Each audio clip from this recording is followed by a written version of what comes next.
أعوذ بالله من الشيطان الرجيم بسم الله الرحمن الرحيم إذ قال الله يا عيسى إني متوفيك ورافعك إلي ومطهرك من الذين كفروا وجاعل الذين اتبعوك فوق الذين كفروا إلى يوم القيامة ثم إلي مرجعكم فأحكم بينكم فيما كنتم فيه تختلفون فأما الذين كفروا فأعذبهم عذابا شديدا في الدنيا والآخرة وما لهم من ناصرين وأما الذين آمنوا وعملوا الصالحات فيوفيهم أجورهم والله لا يحب الظالمين ذلك نتلوه عليك من الآيات والذكر الحكيم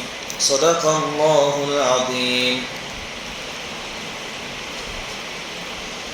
سورہ آل عمران کی چند آیتوں کی تلاوت کی گئی ہے. پہلی آیت ہے آیت نمبر 55. اس کا ترجمہ یہ ہے کہ وہ واقعہ بھی قابل ذکر ہے جب اللہ تعالیٰ نے فرمایا کہ عیسیٰ میں تجھے پورا لے لوں گا، میں تجھے اپنی طرف اٹھا لوں گا، تجھے کافروں کی تہمت سے پاک کر دوں گا، اور جن لوگوں نے تیری پیروی کی ہے قیامت تک ان کو تمہارا انکار کرنے والوں پر غالب رکھوں گا، پھر میری ہی طرف تم سبوں کو واپسی ہوگی، تو جن باتوں میں تم اختلاف کیا کرتے تھے ان کا فیصلہ کر دوں گا. جیسا کہ ہم جانتے ہیں کہ عقائد کے معاملے جو ہیں وہ بڑے احتیاط کا تقاضا کرتے ہیں. عقیدوں کے معاملے میں احتیاط ضروری ہے. اس لیے یہ جو آیتیں ہیں اس کے اندر عیسیٰ علیہ السلام کے معاملے میں دو جماعتوں کے جو غلط عقائد تھے ان کو بار بار بیان کیا گیا اور ان غلط عقیدوں کا رد کیا گیا. یہودیوں کا عقیدہ تھا کہ ہم نے عیسیٰ علیہ السلام کو مار دیا، صلیب پر چڑھا دیا، اور عیسائیوں کا عقیدہ تھا کہ آپ امت کی طرف سے صلیب پر چڑھ گئے اور امت کے گناہ آپ کے صلیب پر چڑھنے کی وجہ سے معاف ہو گئے. یہ نصرانیوں کا عقیدہ تھا. اللہ تعالیٰ نے اس آیت کریمہ میں کچھ باتیں بیان فرمائی. اس کے بارے میں بہت ساری باتیں تو گزشتہ کل ہم نے سنی. عیسیٰ علیہ السلام کو قتل کی جو سازش یہودیوں نے کی تھی اس کے بارے میں روایتوں میں لکھا ہے، تاریخی روایتیں ہیں کہ بیت المقدس جو ہے وہ ہے ملک شام میں، جس کو ہم سیریا کہتے ہیں. اس وقت ملک شام پر رومی سلطنت قابض تھی. روم میں جو عیسائی سلطنت تھی اس کا گورنر وہاں تھا ملک شام کے اندر. اصل کیپٹل تو ان کا روم یعنی اٹلی، عیسائیوں کی سلطنت کا دارالحکومت تو اٹلی روم، لیکن یہ شام کے علاقے بھی ان کے ماتحت تھے. تو روم کا جو بادشاہ ہوتا تھا اس کو کیسر کہا جاتا تھا، اس کا گورنر وہاں حکومت کرتا تھا ملک شام. یہودیوں نے دیکھا کہ عیسیٰ علیہ السلام کی دعوت اگر برابر چل گئی تو ہمارے لیے آگے چل کر خطرہ ہے. تو یہودیوں نے عیسیٰ علیہ السلام کے ساتھیوں میں سے ایک کو یا آپ کے ماننے والوں میں سے کسی ایک کو کچھ روپیے وغیرہ دے کر اپنا ہم خیال بنا لیا. یہ ان کی پرانی عادت ہے، لانچ رشوت وغیرہ دے کر. تفسیر میں تو لکھا ہے کہ صرف اس کو جو لالچ دی گئی تھی 30 روپے بنتے ہیں اس کے آج کے دور سے 30 روپے. اس میں اس کے خیالات انہوں نے بدل دیے اور اپنے جیسے خیالات والا اس کو بنایا. حالانکہ وہ عیسیٰ علیہ السلام کا ماننے والے ایک آدمی تھا، اور اس کو اس بات پر تیار کیا کہ تم کسی طرح عیسیٰ علیہ السلام کو گرفتار کروا. اب عید کا دن تھا، عیسیٰ علیہ السلام زیتون پہاڑی پر تشریف فرما تھے. اس آدمی نے موقع پا کر سب کو چلا کر جمع کیا، کیا ہو اس آدمی کو پکڑ لو. اور جنہوں نے سازش تیار کی تھی وہ بھی دوڑے اور دوسرے انجان لوگ بھی دوڑے. اور الزام کیا لگا عیسیٰ علیہ السلام پر کہ ان کا کہنا یہ ہے کہ یہ بادشاہ ہے اور یہ کیسر کو نہیں مانتے. رومی جو اصل بادشاہ ہے اس کو یہ مانتے نہیں، ایسا الزام لگایا. اور یہ آدمی لوگوں کو ایسے بھڑکاتا ہے کہ تم کیسر کو یعنی رومی سلطنت کو ٹیکس مت دو. یہ آدمی ایسا لوگوں کو چڑھاتا ہے، اس لیے یہ حکومت کا باغی ہے، اس کو پکڑنا. تو پکڑنے میں آگے بھی وہی لوگ تھے جنہوں نے سازش کی تھی. عیسیٰ علیہ السلام کو گرفتار کر کے وہاں کا جو افسر تھا اس کے حوالے کر دیا اور تقاضا کیا کہ اس کا جرم بہت بڑا ہے، اس لیے ان کو پھانسی ہونی چاہیے. افسر نے کیا کیا کہ عیسیٰ علیہ السلام کو گورنر کے پاس بھیج دیا کہ آپ جو فیصلہ کرے وہ ہمیں منظور. گورنر اچھا آدمی تھا، اس نے عیسیٰ علیہ السلام سے سب پوچھا کہ تم نے ایسا دعویٰ کیا، ایسا کہا. عیسیٰ علیہ السلام نے انکار کیا کہ میں نے ایسی کوئی بات نہیں کہی. ٹیکس کے بارے میں کبھی کچھ بولا نہیں اور میں نے اپنے بادشاہ ہونے کا کبھی کوئی دعویٰ بھی نہیں کیا. تو گورنر کے دماغ میں بات آ گئی کہ یہ آدمی جھوٹ نہیں بولتا. تو اس نے ارادہ کیا کہ چلو ان کو چھوڑ دیتے ہیں.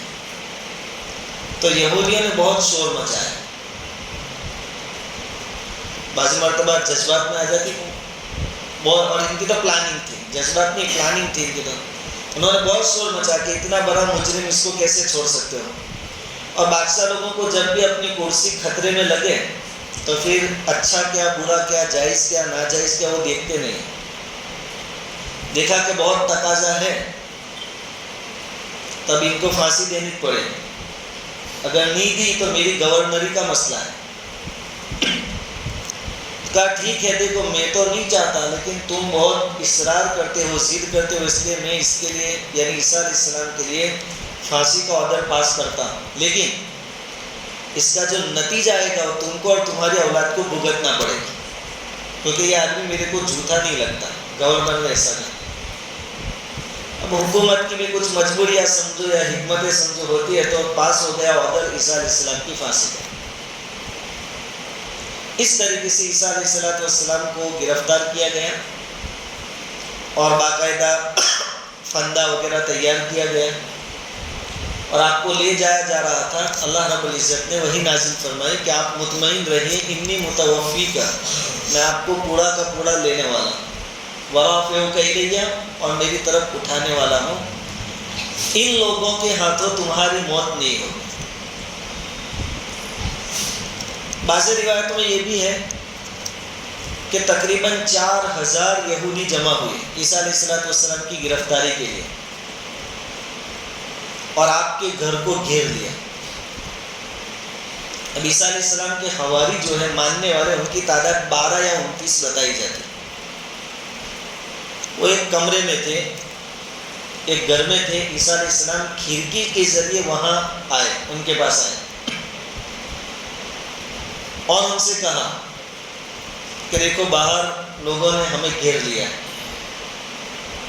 تم میں سے کوئی ہے جو مجھ پر اپنی جان قربان کرے کہ اللہ کی طرف سے اس کو میری شکل و صورت دے دی جائے گی اور اس کو میں سمجھ کر سولی پر چڑھا دیا جائے گا. جو کوئی خوشی خوشی اس کو قبول کر لے گا اللہ تعالیٰ اس کو جنت میں میرے ساتھ ٹھکانہ دے گا. اور جن کا ایمان ہوتا وہ بھی ایمان میں کچے نہیں ہوتے. ایک جوان کھڑا ہوا، کہا کہ میں تیار ہوں. عیسیٰ علیہ السلام نے کہا بھی بیٹھ جا. پھر دوسری مرتبہ عیسیٰ علیہ السلام نے اعلان کیا اپنے ماننے والوں کہ کوئی تیار ہے. پھر وہی کھڑا ہوا، کہا کہ بیٹھ جا. کیونکہ جذبات میں آدمی کھڑا ہو جائے سوچے بغیر یہ بھی اچھی بات نہیں ہے.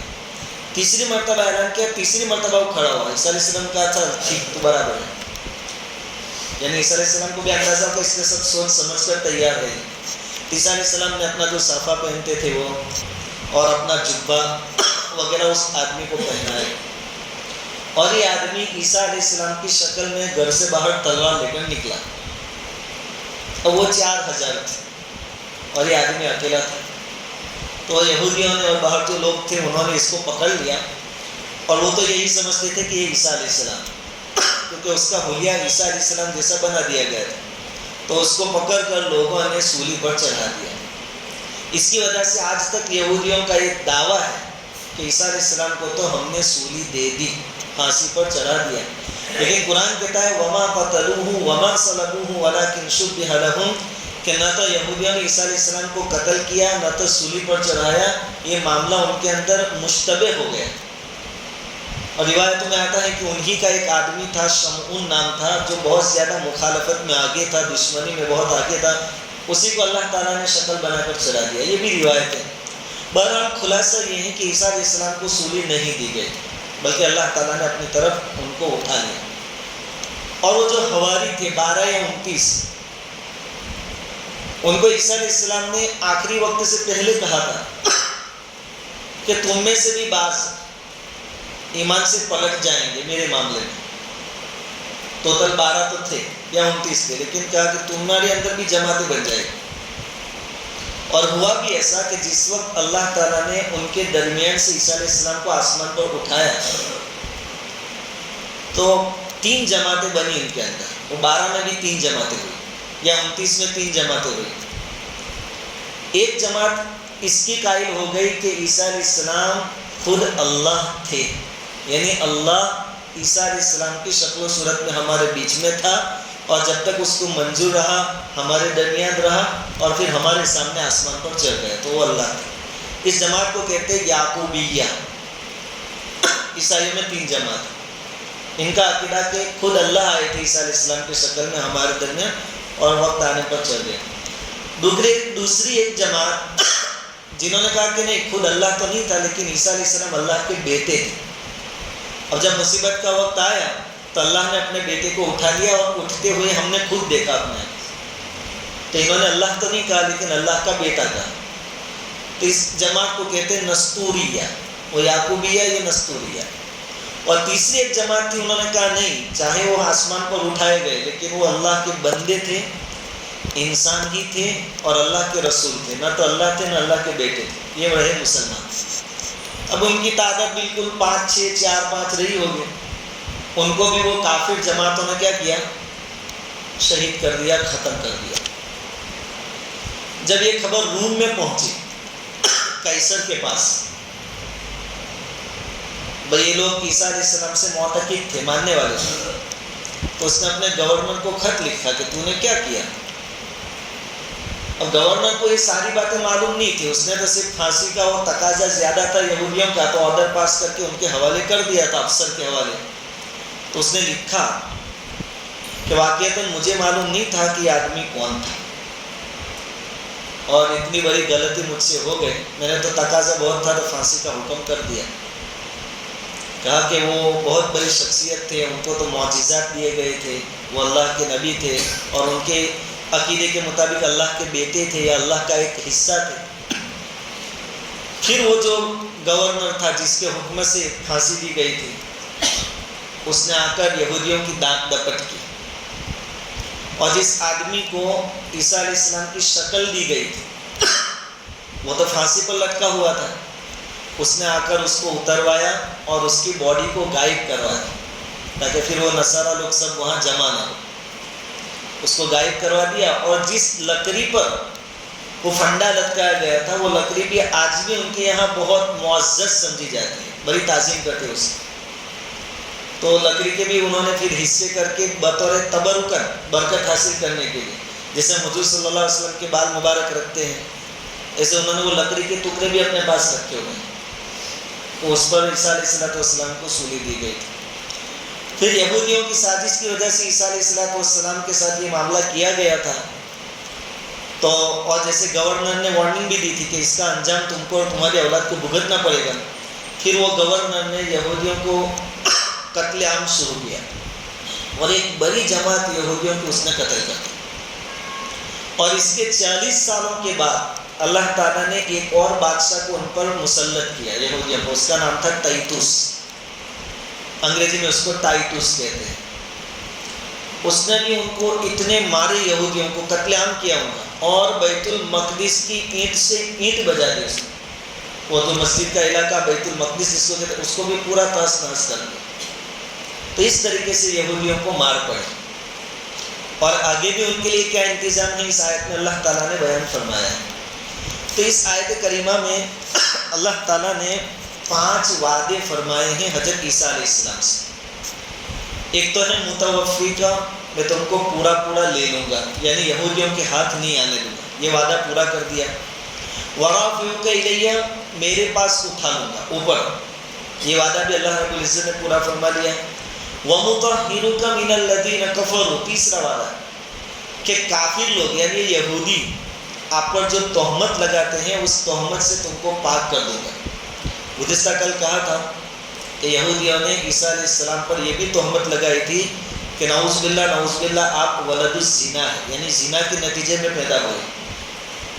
تو قرآن میں عیسیٰ علیہ السلام کی پاکی بھی بیان کی گئی، اور آپ کی والدہ کی پاکی بھی بیان کی گئی، اور آپ کے نانا نانی کی باتیں بھی بیان کی گئی۔ تو اللہ تعالیٰ نے یہ وعدہ بھی پورا فرمایا کہ آپ کے اوپر یہودیوں نے جو دبا لگانے کی کوشش کی ہے میں اس کو صاف کر دوں گا۔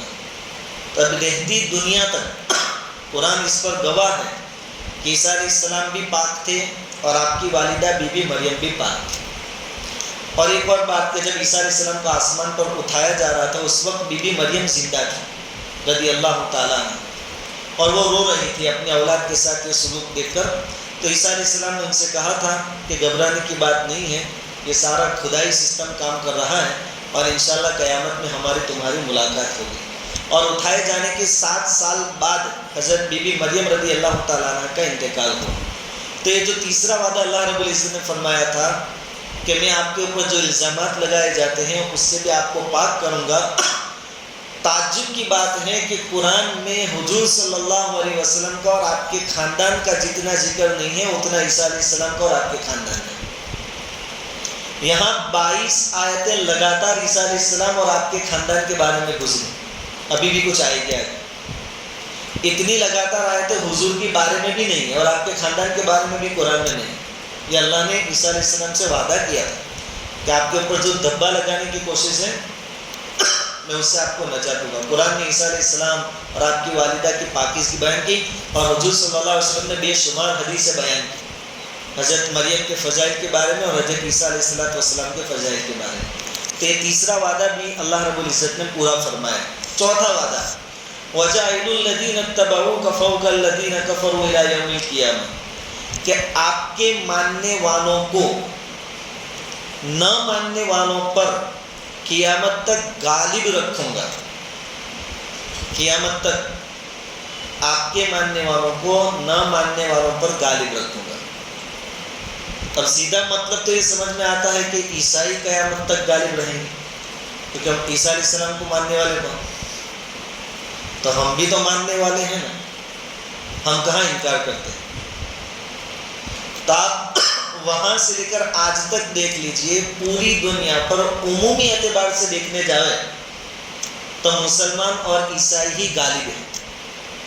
پوری دنیا کے لیول پر آپ دیکھنے جائیں، اپنے اپنے علاقوں میں یا تو مسلمان غالب ہے یا عیسائی غالب ہے، کیونکہ عیسائی بھلے احکام نہیں مانتے تھے لیکن عیسیٰ علیہ السلام کو تو مانتے تھے۔ تو یہ لوگ بھی اس آیت کے اندر آ گئے، اتبعو کا، جنہوں نے آپ کو مانا، اور دوسرے اتبعو میں ہم بھی آ گئے کہ ہم بھی عیسیٰ علیہ السلام کو مانتے ہیں، بلکہ عیسائیوں سے زیادہ مانتے ہیں۔ تو اس کی برکت ایک یہ بھی ہے کہ اللہ تعالیٰ عیسائیوں کو اور مسلمانوں کو ہمیشہ دوسروں پر غالب رکھیں گے۔ کسی علاقے میں یا کچھ سالوں کے لیے، کچھ وقت کے لیے کوئی مغلوب ہو جائے، یہ اس آیت کے خلاف نہیں ہے، لیکن عمومی لیول پر دیکھنے جائے، پوری دنیا میں آپ دیکھنے جائے تو کس کے ہاتھ میں چابیاں ہیں؟ مسلمان اور عیسائی۔ اب ہمیں ایک سوال یہ ہوتا ہے کہ پھر یہودیوں کا بہت چرچا ہے آج کل، اور فلسطین کا مسئلہ ہمارے سامنے ہے، یہودی حکومت ہے، یہودیوں کا خود کا اپنا کوئی وجود نہیں ہے، وہ عیسائیوں کے سپورٹ سے ہی کام کر رہے ہیں۔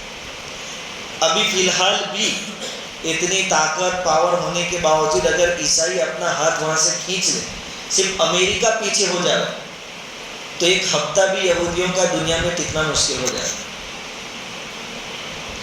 آج ان کا جو نام ہے تھوڑا بہت وہ خود کی طاقت کے بل بوتے پر نہیں ہے، وہ عیسائیوں کے سپورٹ سے۔ اور عیسائی دنیا عجیب ہے کہ جو یہودی دعویٰ کرتے ہیں کہ ہم نے آپ کے نبی کو قتل کیا، یہ ان کا سپورٹ دے رہے ہیں، اور جو قوم اور امت دعویٰ کرتی ہے کہ ہم عیسیٰ علیہ السلام کو مانتے ہیں اور آخر میں آئیں گے تب بھی ہم مانیں گے، ان سے خلاف۔ مسلمان تو عیسیٰ علیہ السلام کو مانتے ہیں اور آگے بھی مانیں گے، لیکن عیسائی ہم سے خلاف۔ سوچنے کی بات ہے۔ اصل یہودی قوم بڑی چال باز قوم ہے، اور خاص کر کے ان کا ٹارگیٹ حکومتیں ہوتی ہیں کہ حکومتوں کو اپنے جال میں اس طرح پھانس لیتی ہے کہ چاہے خود کی حکومت نہ ہو لیکن بڑی بڑی حکومتوں کو اپنے تابع کر لیتے ہیں۔ اگر آج بھی امریکہ کا سپورٹ ہٹ جائے اور یہ فلسطین میں جو عیسائی یہ یہودی ہے، اسرائیل چھوٹا سا، اس کو بسایا کس نے؟ امریکہ اور روس اور یورپین ملکوں نے بسایا ہے وہاں۔ باقی خود کا ان کا کوئی کیریکٹر، کوئی کردار، ان کی کوئی طاقت نہیں۔ تو یہ وعدہ بھی اللہ رب العزت نے پورا فرمایا ہے، اور قیامت تک یہی پوزیشن رہے گی کہ عیسائی اور مسلمان ہی دوسروں پر غالب رہیں گے۔ اور ویسے بھی آگے عیسیٰ علیہ السلام آئیں گے تو مسلمانوں کے ساتھ رہیں گے اور شریعت محمدی کو فالو کریں گے، وہ تب تو دونوں جماعتیں ایک ہو جائے گی۔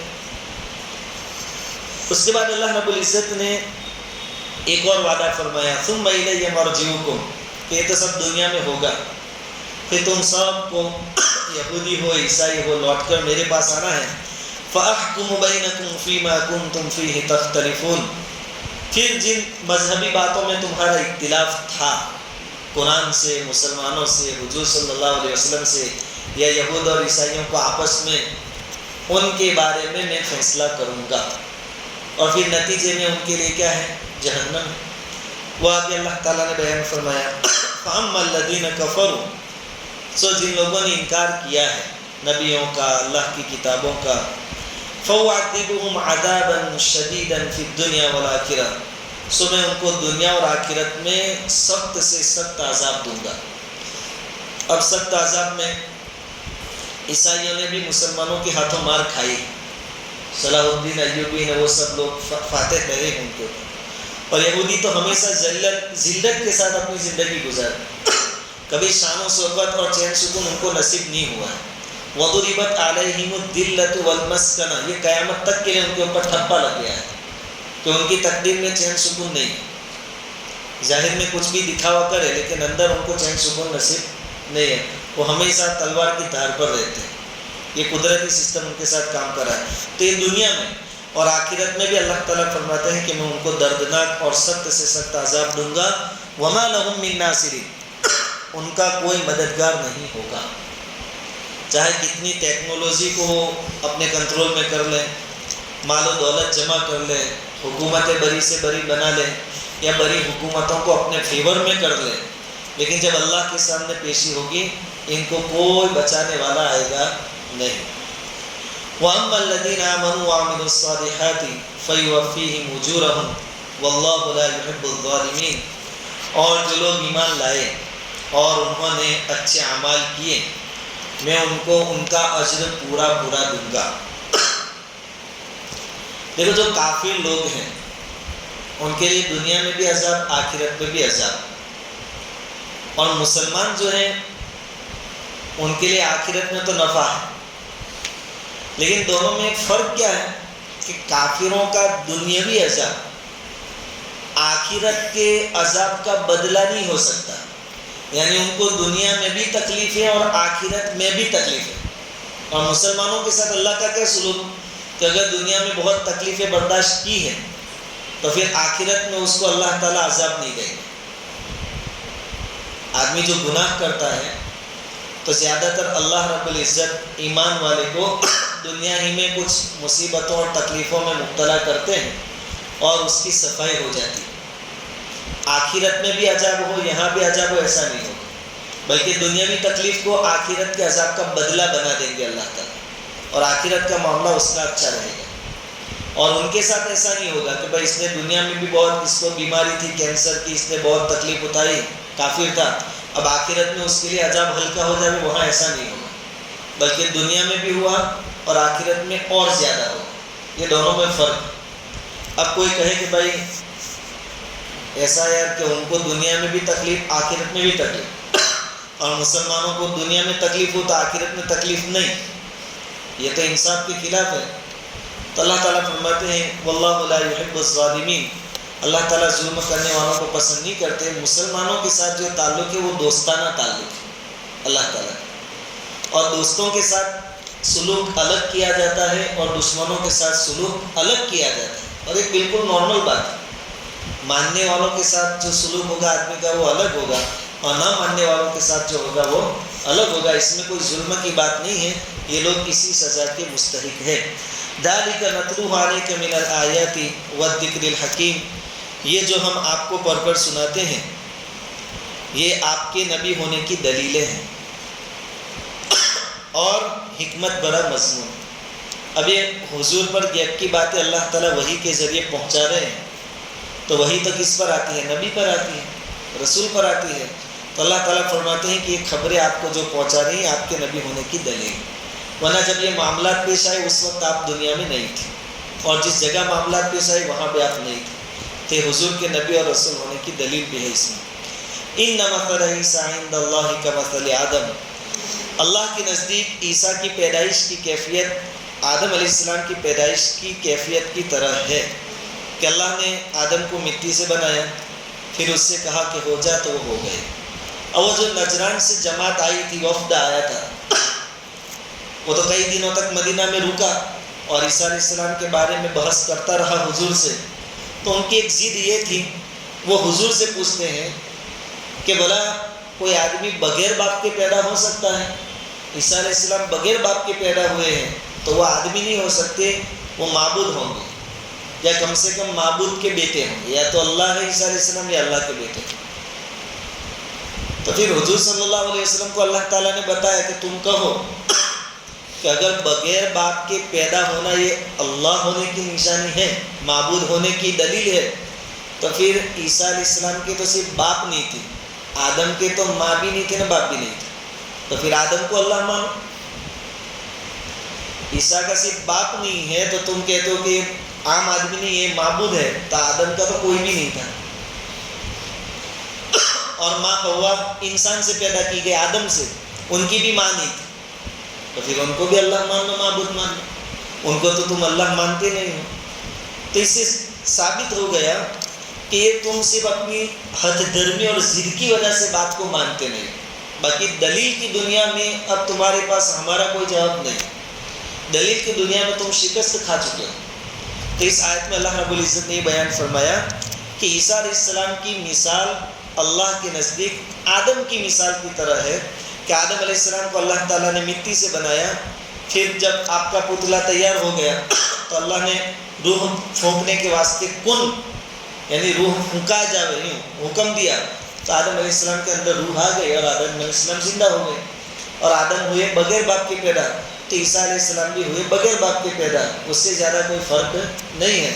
آدم تو بغیر ماں باپ کے ہیں، جب وہ معبود نہیں ہو سکتے تو عیسیٰ علیہ السلام کی تو ماں بھی تھی، اور آپ تو ماں کے پیٹ میں رہے، تو آپ تو انسان ہیں بالکل، کوئی عام آدمی بھی کہہ سکتا ہے. یہ دلیل دی گئی ہے عیسائیوں کی اس جماعت کو جو نجران سے حضور صلی اللہ علیہ وسلم کی خدمت میں آئی تھی.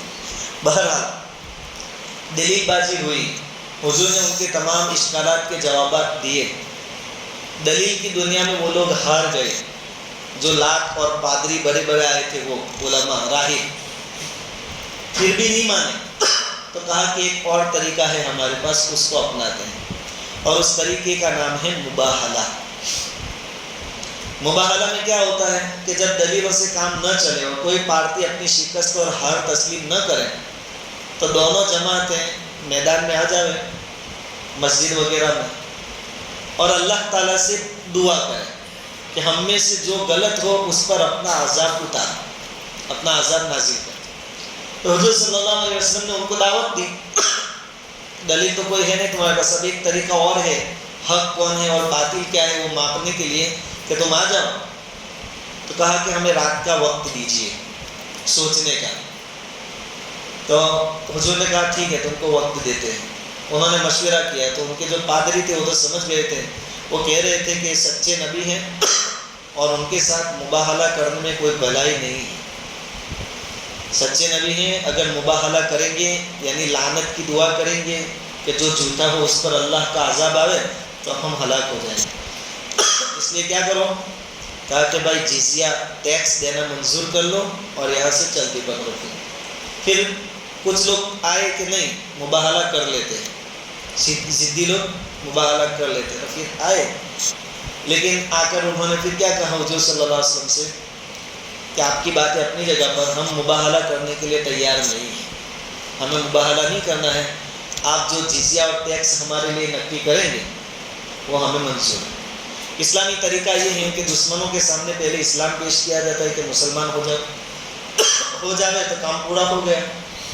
دوسرا اسٹیپ یہ ہے کہ اگر یہ نہیں مانتے ہیں تو ٹیکس دو پھر۔ اچھا، ایک ٹیکس کے بدلے میں ان کی جان مال کی حفاظت مسلمانوں کی ہو جاتی ہے، اسلامی حکومت کی ہو جاتی ہے، خالی ٹیکس نہیں لینا ہے کہ مسلمان نہیں بنے اس لیے ٹیکس دیتے رہو، ایسی بات نہیں ہے، ان کی حفاظت کی ذمہ داری مسلمانوں کی ہوتی ہے۔ یہ دوسرا اسٹیپ، اور اگر اس کو بھی آپ نہیں مانتے، فالو نہیں کرتے تو آخری فیصلہ ہوگا لڑائی کے میدان میں، تو پھر جہاد کے لیے تیار ہوگا۔ اور ادھر مکہ فتح ہو چکا تھا، عرب فتح ہو چکا تھا، اور چھوٹی سی جماعت اتنی بڑی اور طاقتور بن گئی تھی، اور کئی موقعوں پر یہودیوں نے بھی دیکھ لیا تھا کہ آسمانی مدد اترتی ہے، عیسائیوں کو بھی سب معلوم تھا، اس لیے انہوں نے جزیہ اور ٹیکس دینا منظور فرمایا اور وہاں سے وہ روانہ ہو گئے۔